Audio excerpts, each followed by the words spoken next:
Currently, the city is going through a strategic planning process with the Board of Mayor and Aldermen and also city leadership. And we've established 4 different strategic goals: an effective and physically sound city government providing high-quality service, a safe, clean, and livable city, quality of life experiences, and sustainable growth and economic prosperity. So the first goal is an effective and physically sound city government providing high-quality service.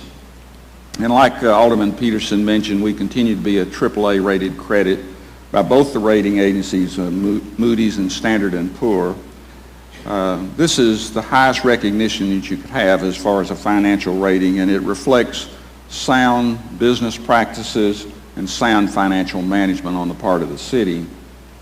Our sales tax revenue continues to increase and remains our greatest source of revenue, whereas property tax remains our 3rd greatest source of revenue. We just released this year's budget, and I'm glad to report that it's balanced. There's no draw from the general fund, or the reserve fund rather, and it includes a raise for our employees. The good news also is that from last year's budget, because of excellent management on the part of our departments, we were able to save $1 to $2 million and put back in the reserve fund. So this again is another example of being fiscally sound. Last year we discussed the Integrated Water Resource Plan and how it was addressing water, stormwater, and wastewater issues for the next 25 to 30 years.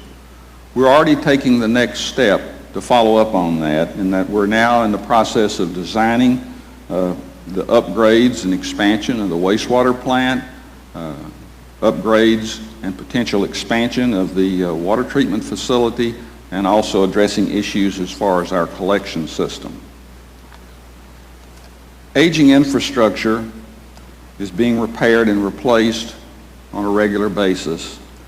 Projects such as the recent inspection of 43.5 miles of the sanitary sewer collection system led to repairs to improve the efficiency of the system. And for those that live on West Main Street, this year you were able to have a new sewer system, new sewer lines or collection system put in to replace a very, very old, antiquated system. The city continues to pursue grants and have successfully obtained grants for safe routes to schools, improvements on the historic Hayes House at Harlansdale, and a litter reduction grant, just to name a few. The city successfully has applied for recognition by the National Register of Historic Places for 2 of our historic cemeteries, Rest Haven and the City Cemetery. We continue to work to be a business-friendly community.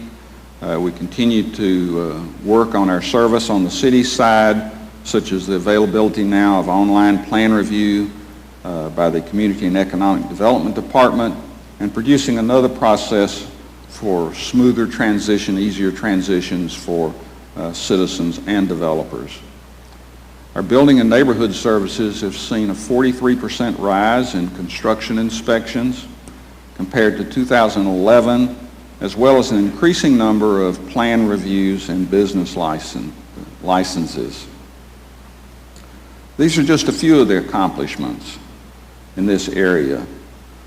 But for the future, the assignments continue to be money-saving initiatives by every department in the city. They're looking for ways to do more with less. For example, a $200,000 a year savings at our wastewater plant by some simple upgrades to some of the electrical systems. Or our street departments that continue to amaze me how they can stretch their dollar to go further as far as maintaining our streets. Looking into the future, there is going to be more development activity as the economy continues to recover, and conversion to the electronic formats and automation will lead to, again, a smoother and more business-friendly level of service for our community. A growing community must keep infrastructure ahead of the growth. And we now have approved preliminary plans for our drainage basins so that we can be able to provide sewer service in the future to areas where we expect growth to occur. Smart metering is about to occur with our electric utility. And it should be time that we also consider this opportunity for our water system. So I want to take one more moment and ask our young leaders now to weigh in on a safe and clean and livable city.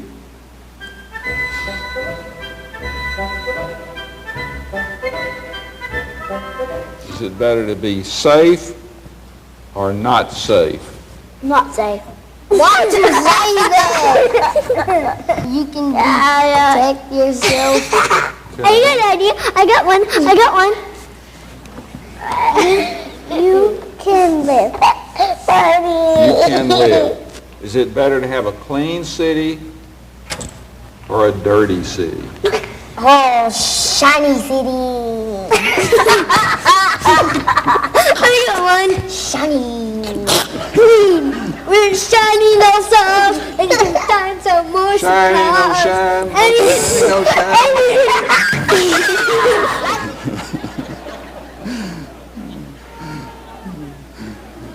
Aren't they great? I'm loving every minute of it, every time I see it. Well, I think we can all agree we do want a safe and clean city and a livable city. Crime in Franklin has decreased by 6.8% this last year. And the rate for major crime is 55% below the state average. The police department, again, has received CALEA certification, which defines some of the highest and most professional levels of service. Our fire department continues to improve their efficiency and their response time and the professional delivery of their services, and they've made over 5,800 calls last year. Interesting enough that 67% were either medical or rescue type operations. So I'd like for us to recognize our police department now and our fire department for what they do to make us a safe city.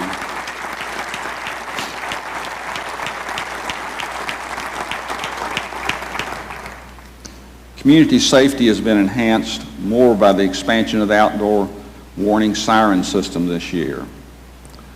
The tragedy of Newtown, Connecticut still is fresh in our minds, and law enforcement deserves credit for their quick local response and their training to be prepared for the worst case scenarios.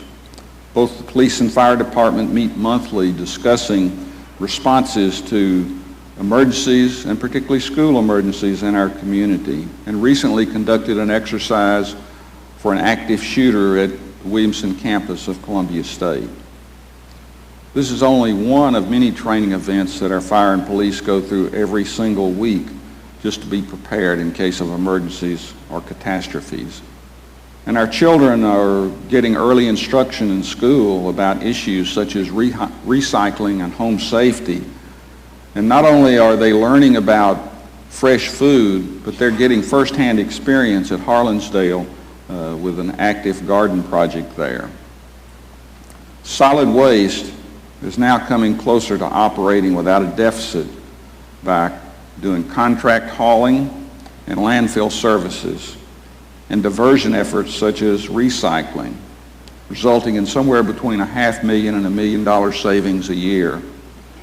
To give you some contrast, in 2008, $4.47 million came out of our general fund, our reserve fund, every single year to pay for solid waste collection. I'm happy to say now that that number is narrowed to $500,000, resulting in a savings of $3.9 million, and I appreciate the effort from the Solid Waste Department.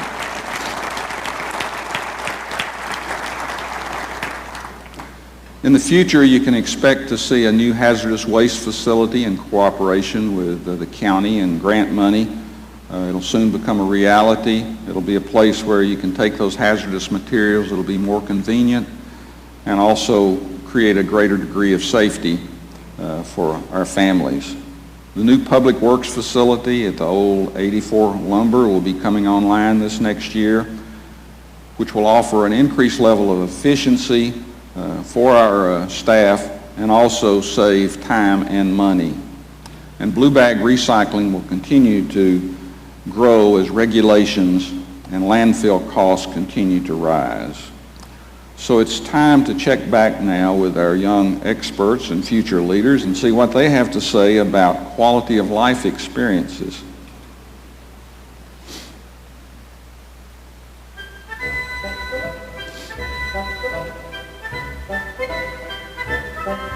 Is it better to have quality to your life or no quality? Quality, because you can do more stuff. If you didn't have any quality, it would be really bad. I think any of us know what quality means. I just hear people say it and I just don't know what it means.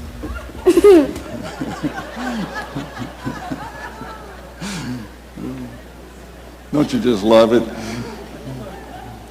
Well, here's what we've done this year as far as quality of life experiences. And first is all, a funding plan was developed for a number of capital projects, including the McEwen Drive Temporary Connector, the McEwen Drive Wilson Pike intersection, 3rd Avenue extension, Hillsborough Road Phase 1, Carlisle Lane Highway 96 intersection signalization, the new Public Works facility and a connector road from Columbia Avenue to that facility, the Eastern Flank Battlefield Access Road, and Carruthers South, which we just saw the bids on that. They came in $2.5 million under our projected cost.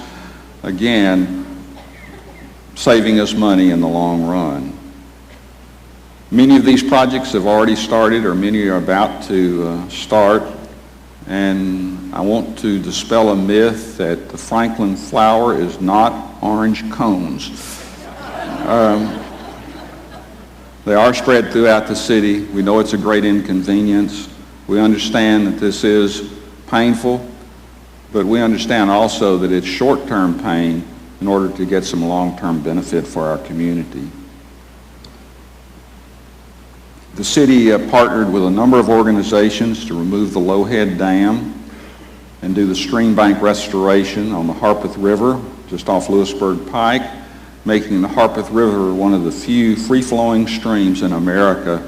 And this past year we received recognition from Secretary Salazar.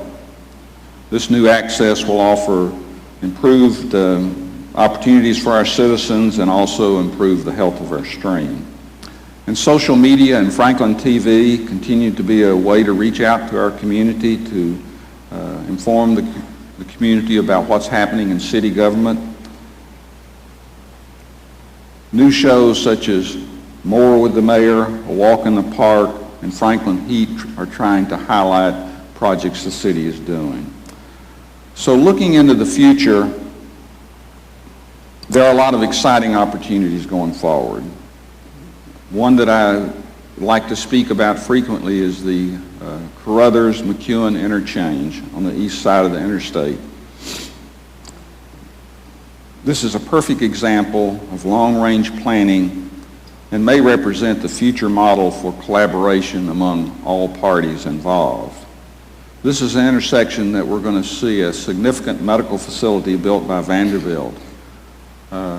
We're going to see a significant development called Franklin Park that's unique, and it has a central park area and has over 1.5 million square feet of office space and multifamily units. Our Crescent Resources, as they continue to develop their area and expand it with multifamily and commercial space, or what many of us know as the Pickering property, where Highwoods and Southeast Development are working to build a mixed-use development area that will include Class A office space, commercial, and also residential. The other portion of the equation in this area is a new campus for Columbia State that will also add additional traffic to the area. Some estimates are that there will be 25,000 people, daytime population in this area at build-out. And because of that projection, it's important that we work with developers to understand their project, that we work with the utilities to understand their challenges, and that we all work together to make sure that the project that results is what's best for Franklin and what's best for all parties concerned. A new city hall continues to be a pressing need, and we'll be revisiting this project in the near future and addressing the when and the how. Connectivity is an important part of our community that many of you have spoken about before, and we continue to improve the connectivity. But there is a significant gap in that connectivity that occurs from Liberty Pike to downtown Franklin, and we need to start addressing that issue, how to get people safely from downtown Franklin out to the area of the factory in Harlansdale. So we'll be starting to look at this project going forward. And lastly, the Hillsborough Road project, or flooding area where we frequently have noticed flooding in the past.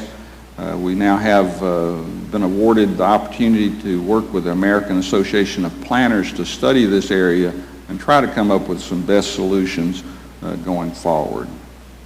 So our next and final goal is sustainable growth and economic prosperity. So our young leaders have weighed in on this also.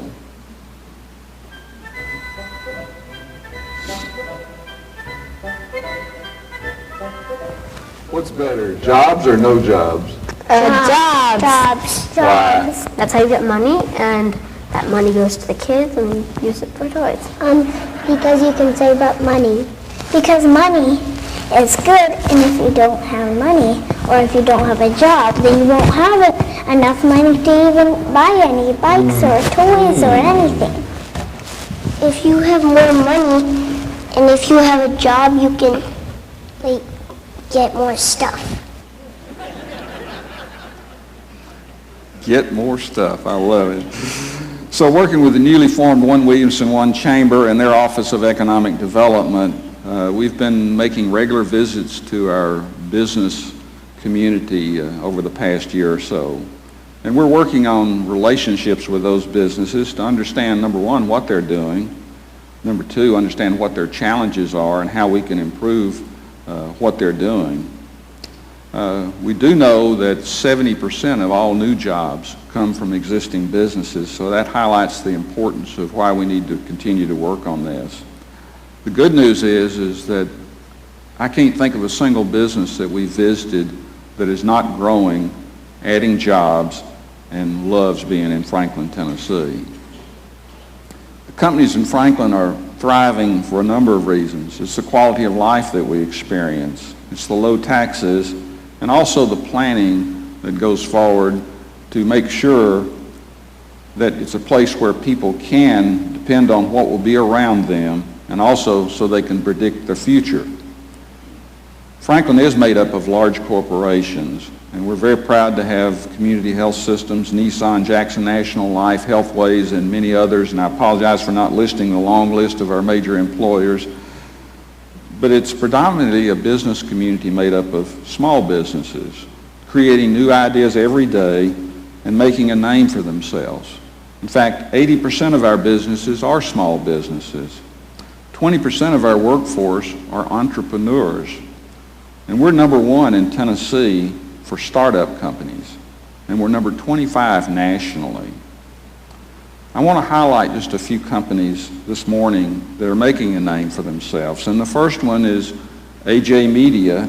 It's a company that provides professional video services to corporations, government agencies, and municipalities, nonprofits, and small businesses.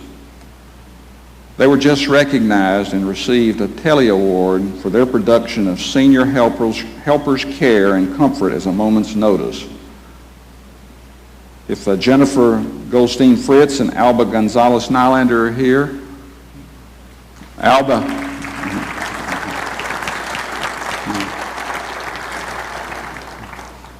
And another that we came across is a company called LeanKit, which is a software company that's located in the Ice House Antique Mall upstairs. And they have a project management tool, and they're using companies such as HCA, Rolls-Royce, Boeing, GlaxoSmith are just a few people that are using this software. And today we have Lynn Safford, their CFO, that's here. Lynn?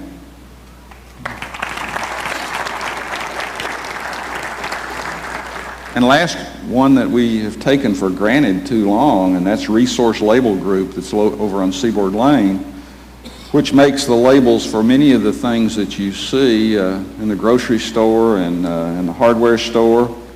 But they're working on radio frequency identification technology that not only helps with logistics, but also may eventually be how you check out at the grocery with never picking up what you have. They're using a unique microchip that I hope will move in just a second on the screen with a little silver antenna. There it is. And so that's incorporated into the label. Billy Littleton told me he would not be here today. He'd rather go camping than hear me, so we're still going to recognize them. So truly we are a place to do business, and we do want it to stay that way. Going forward, we will continue to create a business-friendly environment and support it by making sure that we have certainty in our workforce, certainty in our housing, and certainty in transportation. In the near future, we will be bringing more details and discussions about multimodal transit options to match our growth in the future. I think you'll say that we have accomplished quite a lot this past year, but there's still a lot of work to be done. Let's check in one last time with our future leaders and what their vision is for Franklin.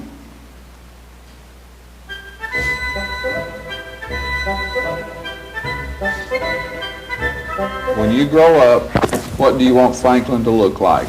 I want it to look like a amusement park. A beautiful city. Kennywood. Plays with ants, snakes all over it. Oh. I have a pet snake, and it's only 6 inches. So we've got a town with made out of candy. Yeah, that's what he said. That's beautiful. That's got a carnival with snakes all over it. Yeah. Oh. That's planning. That's planning. Well, those were fun, weren't they? You know, we are very blessed to live where we live, and this next video is going to depict our home, Franklin, America's hometown.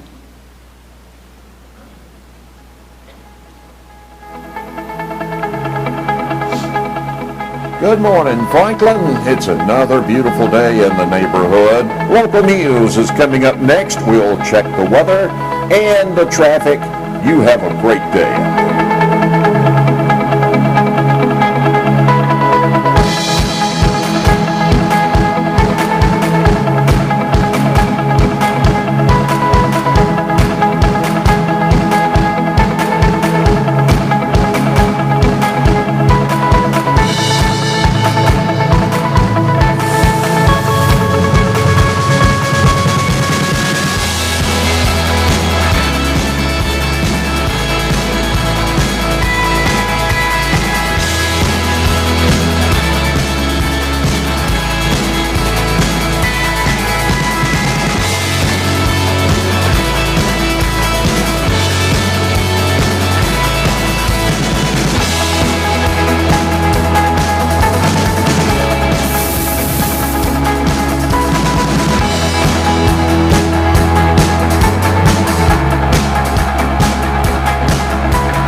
Say good evening, Franklin, Tennessee.